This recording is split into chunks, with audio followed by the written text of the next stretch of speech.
জনবান্ধব সরকারকে আপনারা ভাবিরা বোনেরা চান তো নাকি?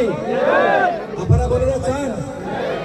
তাহলে আগামী 12 তারিখ আপনারা মহারা কেন্দ্রে তারেক জিয়াকে দানের শীষ মার্কা ভোট দিয়ে আপনাদের দলীয় আপনাদের প্রধানমন্ত্রী বানাইতে হবে। চান তো নাকি? ধন্যবাদ সবাইকে। প্রিয় ভাই বোনেরা, আমাদের অনেক কৃষক পরিবার আছে, তারা করেন বর্গা হিসাবে। আমরা তাদেরকে কৃষক বলবো যারা বিগত 5 বছর কৃষক হিসাবে মাঠে আমাদের কৃষি উৎপাদনের কাজে জড়িত ছিল।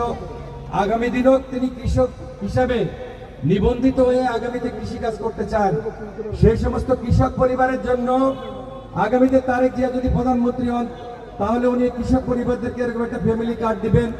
এই কার্ড দিয়ে আপনি আপনার কৃষি উৎপাদনের জন্য সার, কীটনাশক, আপনার বীজ, যন্ত্রপাতি মূলধন সহায়ক হিসেবে আপনি এই কার্ড 5 বছরের জন্য আপনি পাবেন। আমাদের সমাজে বহু ইমাম এবং মুয়াজ্জেম আছেন, তারা কষ্ট ক্লিষ্টে জীবনযাপন করেন।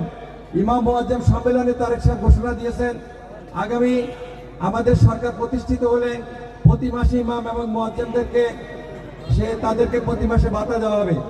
প্রিয় ভাই ও বোনেরা, আমাদের 30 লক্ষ শহীদের রক্তের বিনিময়ে স্বাধীনতা, 2 লক্ষ মা বোনের ইজ্জতের বিনিময়ে আমাদের এই স্বাধীনতা।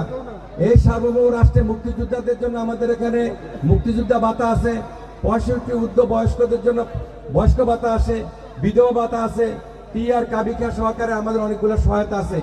এই সহায়তা প্রকল্পগুলোতে আমাদের যদি এখন 4 নম্বর ওয়ার্ডে যদি আমরা মনে করি 500 লোক পাই, আমরা এটাকে বাড়িয়ে আগামীতে 1000 করতে চাই। তার পাশাপাশি বাংলাদেশের বড় সমস্যা হলো আমাদের আগামী দিনে বেকার সমস্যা। এই বেকার সমস্যা সমাধানের জন্য আগামী দিনে তারেক জিয়া সরকার আগামী 5 বছরে 1 কোটি বেকার যুবক যুবতীদের কর্মসংস্থানের ব্যবস্থা করতে চায়। এই খাতগুলো থাকবে আমাদের 1 নম্বর হলো কৃষি, মৎস্য, পশুপালন, পোল্ট্রি ফার্ম, ছোট ছোট গার্মেন্টস, বুটিক, আমাদের ক্ষুদ্র কুটির শিল্প। তার পাশাপাশি আমাদের বহু ছেলেরা আছে যারা অটো সিএনজি কিনে সংসার চালাইতে চান, তাদের স্বল্প পুঁজির প্রয়োজন হয়। আবার অনেকে আছে আউটসোর্সিং এর মাধ্যমে অনলাইন ভিত্তিক কম্পিউটার এবং ল্যাপটপ দিয়ে সংসার চালাইতে চায়, আউটসোর্সিং এর মাধ্যমে ইনকাম করতে চায়, তারা পুঁজির অভাবে পারে না। আবার কিছু কিছু লোক আছে অর্ধশিক্ষিত, ইন্টারমিডিয়েট পাস করে কাজ করতে, অড কাজ করতে তার ভালো লাগে না, সেজন্য বিদেশ যেতে চায়। ওই হিসেবে আগামী দিনে তারেক জিয়া সরকার 1 লক্ষ থেকে 3 লক্ষ টাকার মধ্যে পুঁজি দিয়ে আপনাদেরকে 1 কোটি লোক, আগামীতে আমরা 1 কোটি লোককে কর্মসংস্থানের ব্যবস্থা করতে চাই। আপনারা কি তারেক জিয়ার সরকারের পছন্দ করেন? প্রিয় ভাই।